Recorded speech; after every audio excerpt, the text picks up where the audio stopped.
시청자 여러분 안녕하세요. 경제 지식과 문화 정보를 다루며 여러분의 오전을 책임지는 시간 유민영의 경제 돋보기. 저는 진행을 맡은 앵커 유민영입니다. 오늘 날씨 정말 완연한 봄이라고 해도 과언이 아닙니다. 이제 길에서는 꽃이 피기 위해서 새순들이 움트고 있습니다. 정말 온 날씨가 기운을 다시 북돋아주고 있는데요. 오늘 경제 돋보기도 봄처럼 활기차게 시작해 보겠습니다. 오늘 유민영의 경제 돋보기 지금 출발합니다.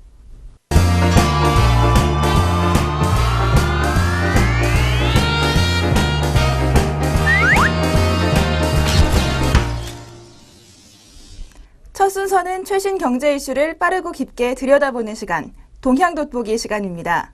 바로 어제 용어 돋보기 시간에서 중국의 아시아 인프라 투자은행 AIIB에 대해서 소개해드렸는데요. 오늘 동향 돋보기에서는 우리나라가 이 아시아 인프라 투자은행에 가입했을 때의 득실에 대해서 한번 따져보겠습니다. 우리 정부가 이 아시아 인프라 투자은행 가입 여부를 놓고 고민에 빠졌습니다. AIIB 가입 문제는 북한의 핵과 미사일에 방어하기 위한 수단인 사드와 맞물려서 양대 강국인 중국과 미국 사이에 낀 샌드위치 신세가 되고 있습니다. 중국 외교부의 류젠차오 부장조리 차관보급인데요. 지난 16일 이경수 외교부 차관보를 만났습니다. 아무래도 사드 배치에 대한 우려와 그리고 아시아 인프라 투자은행에 대한 가입을 권고하기 위해서였다는 분석이 많습니다. 그런데 바로 다음 날 17일에는 데니얼 러셀 미국 국무부 동아태 차관보가 이경수 차관과 이 문제를 논의하는 등 중국과 미국이 정말 하루 걸러서 한국을 압박하고 있습니다. 경제 전문가들은 이 아시아 인프라 투자은행 가입 여부에 대해 경제적 실익을 고려해서 신중하고 전략적인 접근을 해야 한다고 주문합니다. 그래서 정부는 국익에 근거해서 이달 내로 가입 여부를 확정하겠다고 말한 상태입니다. 한국이 AIIB, 아시아 인프라 투자은행에 가입하면 어떤 좋은 점들이 있을까요? 먼저 중국과 관계를 강화할 수가 있습니다. 한중 FTA 체결 그리고 원 위안화 직거래 시장 거래에 이어서 한중 경제장관 회의를 통해 양국의 구체적인 경제 협력 방안들이 추진되고 있는 상황입니다. 이런 상황에서 AIIB 가입은 양국의 경제 협력을 강화할 수 있다는 평가입니다. 또 AIIB를 통해 아시아 신흥국 인프라 건설에도 본격적으로 참여할 수가 있습니다.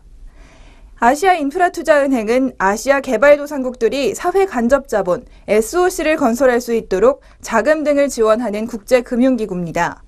따라서 한국이 가입하게 되면 아시아 개도국의 사회 간접 자본 건설 사업 등에 한국 기업들이 참여할 수 있는 기회가 늘어나는 효과를 볼 수가 있습니다. 경제 전문가들은 아시아 투자은행에 대한 불가피성을 미국에 설명하고 그리고 아시아 인프라 투자은행 내에서 우리가 중국을 견제할 수 있다는 논리를 들어 미국을 설득하라고 충고하고 있습니다. 그런데 다른 나라들의 결정이 요즘 속속 들려오고 있습니다. 어제도 소개를 해드렸는데요. 영국을 비롯한 유럽 국가들의 AIIB 참여 소식 어제 전해드렸습니다. 영국을 시작으로 프랑스와 독일, 이탈리아가 AIIB에 참여하기로 결정했습니다. 미국 역시도 AIIB에 참여해야 한다는 목소리가 일부에서 나오고 있는데요. 이런 상황에서 미국에 대한 우리의 설득 여건 좋아지고 있다는 평가입니다. 전문가들은 커지는 중국의 시장과 국제적인 위상을 고려할 때 가입을 안 할 수는 없지만 전략적으로 접근해야 한다며 미국에 대해서도 중국이 우리의 최대 수출 시장이며 북한 문제를 해결하는 데 있어서도 중국의 영향력을 외면할 수 없다고 말하고 있습니다. 현재 한국이 수동적인 정책을 취하기 때문에 이른바 샌드위치 신세에 놓인 건데요. 능동적으로 행동하면서 캐스팅 보트를 쥐라는 조언이 나오고 있습니다. 반면 AIIB 가입했을 때 손실을 볼 수 있는 부분들도 있습니다. 가장 먼저는 미국과의 관계 악화입니다. 미국이 부정적 입장을 보이는 아시아 인프라 투자은행에 가입한다면 미국과의 협력에 균열이 발생할 수 있다는 우려가 나옵니다. 어제 말씀드렸듯 미국은 중국의 AIIB 추진을 세계은행, 아시아개발은행 등 미국과 일본이 주도하는 세계 금융 질서에 대한 도전으로 인식하고 있습니다. 다음으로는 우리나라가 중국의 영향력에 종속될 수 있다는 우려도 있습니다. 중국은 AIIB의 최대 지분국인데요. AIIB의 회원국이 늘어나면 자국의 지분이 50%는 넘지 않을 것이라고 밝히고 있습니다. 하지만 여전히 GDP 관련된 정보를 취하기 있기 때문에 중국은 최대 지분 국가가 됩니다. 이런 상황에서 우리가 AIIB에 가입하더라도 주도적인 역할을 할 수 없을 가능성이 높습니다. 반면 역할을 늘리기 위해서 무리하게 자금을 투입하다 보면 이 자금이 좀 부담이 될 수 있다, 이런 우려도 나오고 있습니다. 전문가들의 말을 들어보면요, 가입을 하려면 우리의 지분을 최대한 받아내고 중국 지분을 낮추면서 한국이 실질적으로 영향력을 행사할 수 있도록 해야 한다는 조언이 나옵니다. 그러지 않고서는 중국의 의사결정에 따라갈 수밖에 없다는 평가입니다. 한국이 AIIB에 가입하지 않으면 미국과의 관계 훼손을 막을 수는 있지만 반대로 중국과의 관계는 악화될 수 있습니다. 물론 가입하지 않더라도 당장 경제적으로 손해보는 것은 크지 않을 것이라는 시각도 있는데요. 가입하지 않은 경우에도 AIIB가 주도하는 사업에 한국 기업을 일부러 뺄 상황은 아니지만 가입했을 때의 기대를 포기하게 된다는 점, 그리고 정치 외교적 부담을 안게 된다는 점이 우려되고 있습니다. 지금까지 동향돋보기 AIIB의 가입 득실 여부에 대해서 살펴봤습니다.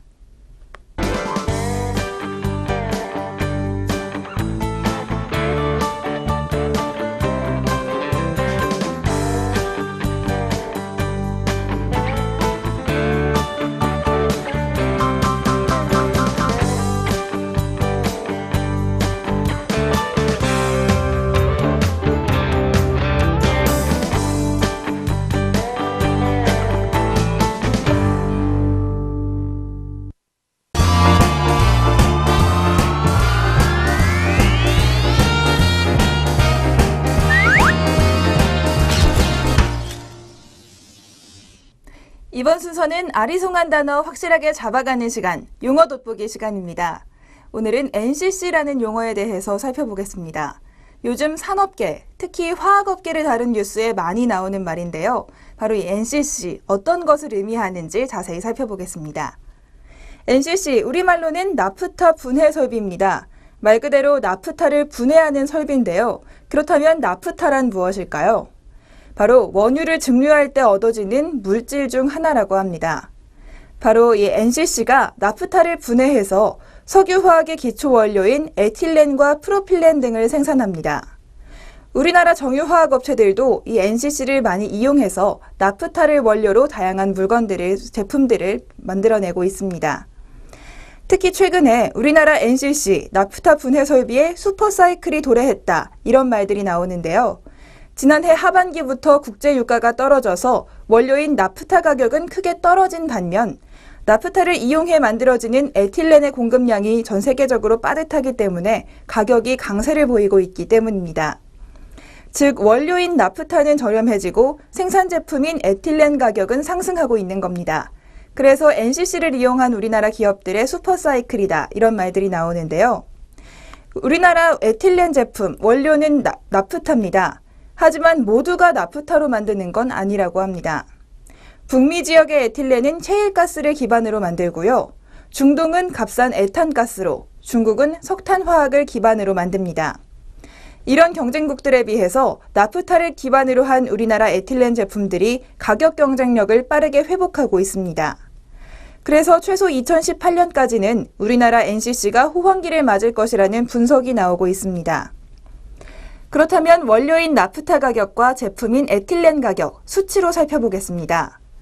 지난주 나프타 가격은 원유 가격 하락, 그리고 수요 감소 및 공급 증가 전망에 따라 전주 대비 4% 하락했습니다. 반면 에틸렌 가격은 전주 대비 7.3% 상승해서 결과적으로 이 NCC 업체들의 마진, 에틸렌에서 나프타 가격을 뺀 마진은 전주 대비 18.4%나 상승했습니다. 장기적으로도 저유가로 인해 한국 NCC의 가격 경쟁력이 당분간 고공행진할 것이라는 분석들이 나옵니다.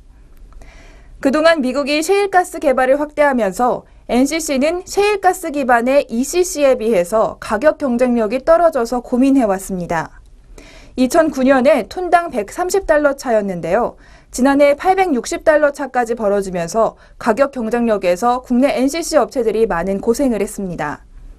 하지만 지난해 하반기 들어 유가가 급락하면서 NCC의 가격 경쟁력은 상대적으로 올라갔습니다. 하지만 북미의 천연가스, 즉 셰일가스 시추 리구수 감소 및 셰일가스 생산량 감축에 따라 천연가스 가격은 상승할 전망입니다. 결국 우리나라의 원료값은 떨어지는데 경쟁국의 원료값은 늘어나고 있다는 겁니다. 실제로 최근 글로벌 화학업체인 사솔은 2018년 가동을 목표로 추진했던 미국 루이지애나의 150만 톤 에틸렌 프로젝트를 무기한 연기하기도 했습니다.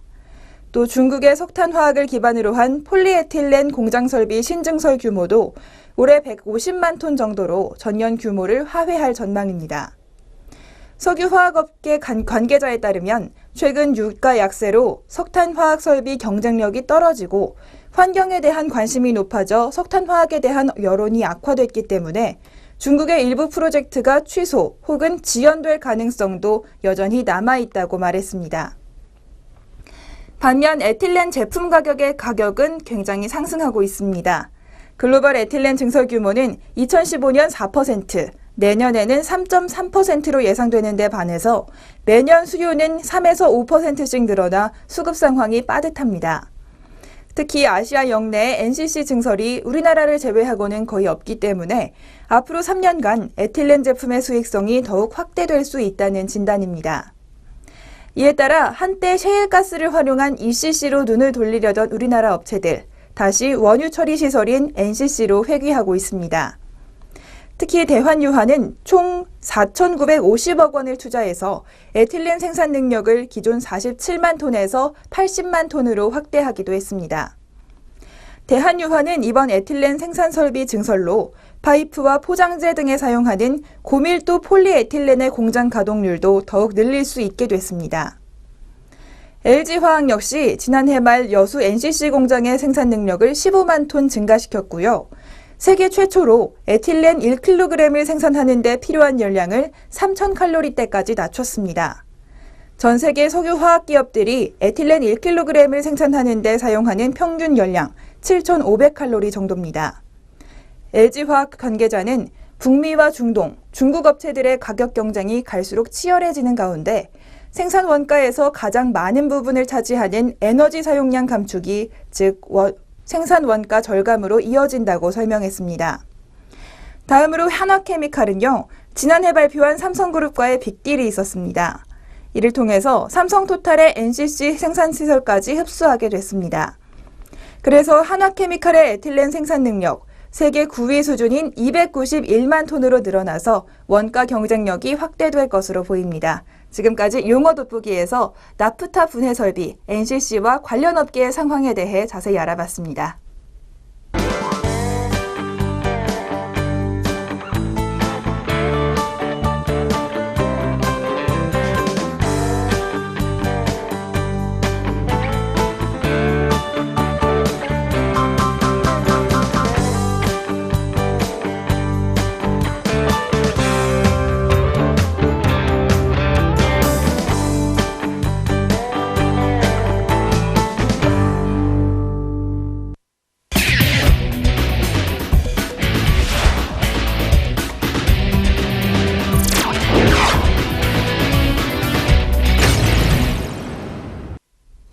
경제의 문화적 재미를 더하다. 컬처 앤 이코노미 시간입니다.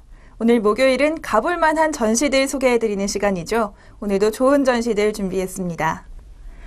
먼저 동대문 디자인 플라자가 1주년을 맞아 개최하는 전시회입니다. 디자인 창조 산업의 발신지로서 대한민국 랜드마크로 자리 잡아가고 있는 DDP, 동대문 디자인 플라자가 개관 1주년을 맞아 기획 전시를 열었습니다. 함께 36.5 디자인전인데요. 이 36.5에서 알 수 있듯이 사람을 향하는 디자인들입니다. 주제는 공존, 공생, 공진이라고 합니다. DDP 배움터 디자인 전시관에서 열리는 이번 전시는 바로 차이와 다름에 대한 감동을 전하는 작품들이 많이 나왔다고 하는데요.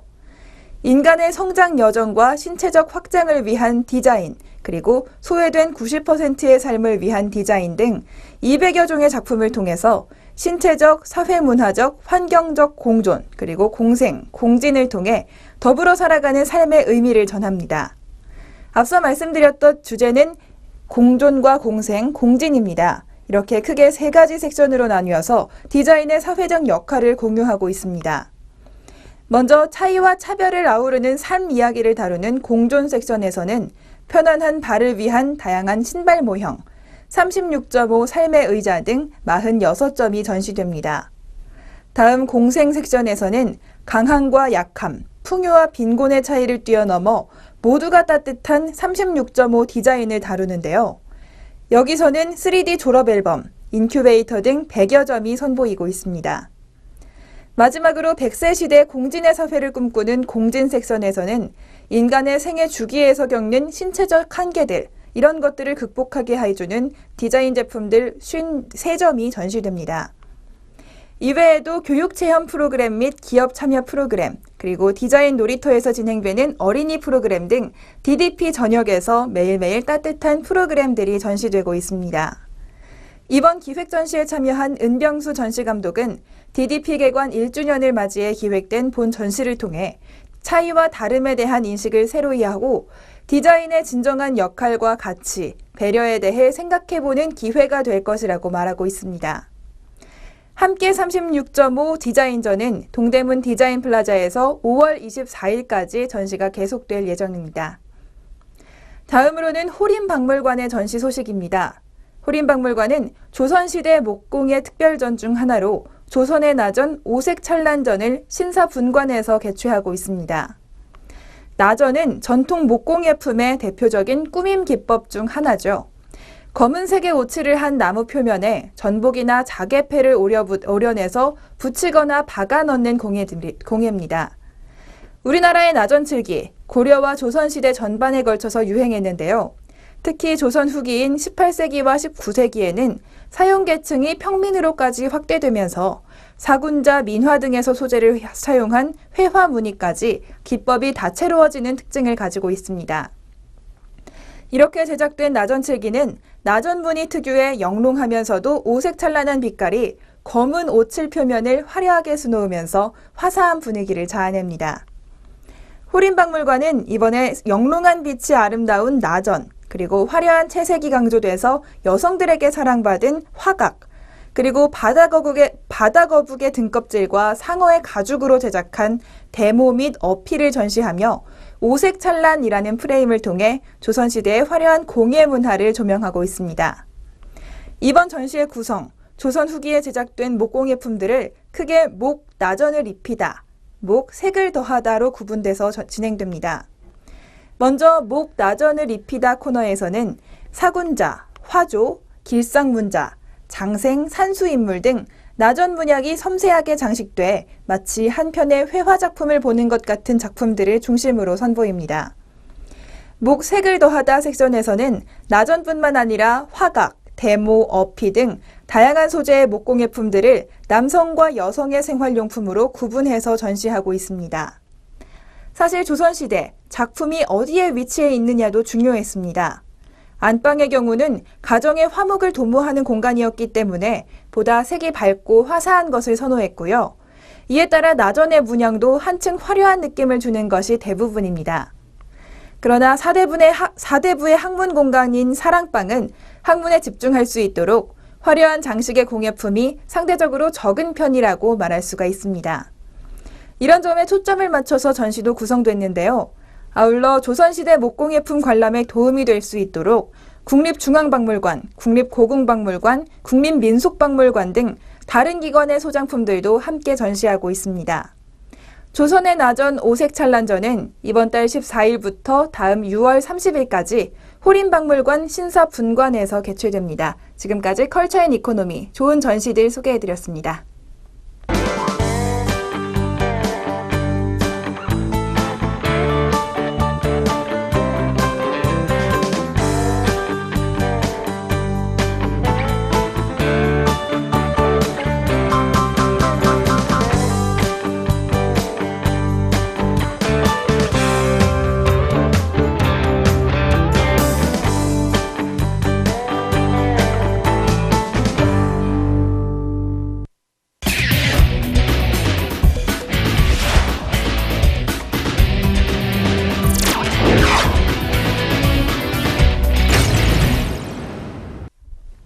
이번 순서는 주목할 만한 주식 한 종목씩 소개해드리는 주식 한마디 시간입니다.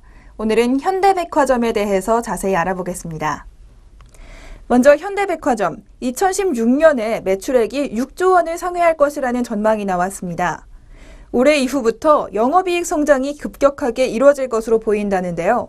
증권가에서 긍정적인 시각을 오랜만에 내놨습니다. 현대백화점은 2월 김포 프리미엄 아울렛을 시작으로 5월 중순에는 신도림 디큐브 백화점을 리뉴얼해서 신도림점을 개최하고요. 8월에는 판교점을 오픈하고 11월에는 가든파이브를 오픈하는 등 올해 총 4개의 점포를 확대할 전망입니다. 김포 프리미엄 아울렛의 경우 오픈 후 주말 매출액 수준이 경쟁사인 파주 아울렛을 앞설 것으로 예상되기 때문에 출점을 통한 성장 가능성 충분한 것으로 파악되고 있습니다. 이런 추세가 이어질 경우 올해 김포 프리미엄 아울렛 오픈에 따른 매출액 기여분 2,800억 원을 상회할 것으로 예상되고요. 또 하반기 판교점 오픈에 따른 증가분을 감안할 때 2015년 총 매출액은 5조 2천억 원 수준으로 추정되고 있습니다. 또 2016년 김포, 신도림, 판교, 가산점 실적이 이제 온기로 반영될 수 있다는 점을 감안하면 내년에는 총 매출액이 6조 원을 넘어설 전망입니다. 올해 2분기 이후부터는 좋은 소식들이 있습니다. 먼저 인력 충원 그리고 신규 점포막 확대에 따른 감가상각비가 증가하고 판교점 대규모 프로모션 집행 등 조금 이제 비용이 많이 드는 소식들도 있는데요. 비용 증가에 따라서 외형은 성장하지만 이익 성장은 제한될 전망입니다. 하지만 내년부터 출점 2년차 진입에 따른 수익성 개선과 그동안 증가할 것으로 예상되는 매출액 등을 고려하면 이익 성장은 내년부터 본격화될 전망입니다. 그래서 2016년, 바로 내년의 영업이익 수준은 올해 대비 20% 정도 성장한 4,800억여 원으로 추정되고 있습니다. 지금까지 다양한 투자를 통해서 내년의 실적이 더 주목되는 기업, 현대백화점에 대해 살펴봤습니다.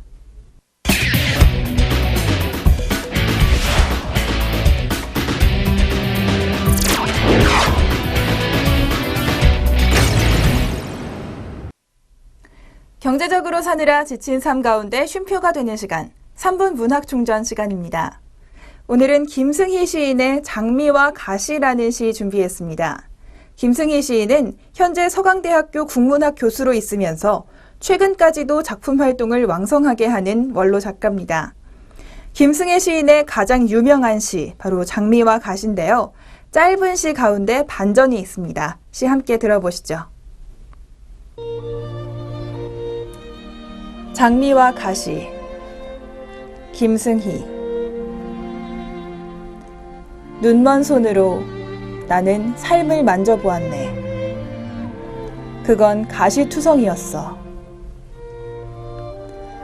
가시투성이 삶의 온몸을 만지며 나는 미소 지었지.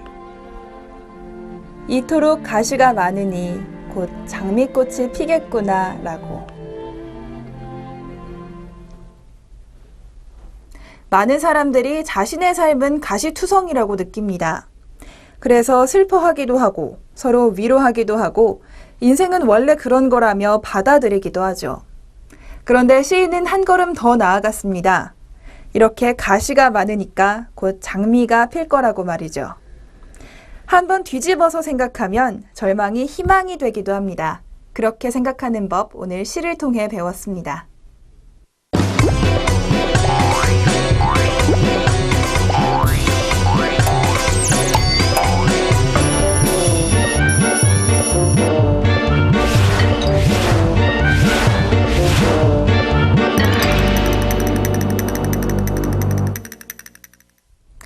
오늘 경제 돋보기, 저희가 준비한 내용은 여기까지입니다. 이번 주부터 본격적으로 봄 날씨가 시작된 것 같은데요. 하지만 환절기 때문에 참 감기 걸리시는 분들도 많으신 것 같습니다. 꼭 건강 유의하시면서 즐거운 봄날 즐기시기 바랍니다. 오늘 경제 돋보기 여기서 마무리하고요. 내일 아침 다시 찾아뵙겠습니다. 시청해주신 여러분 고맙습니다.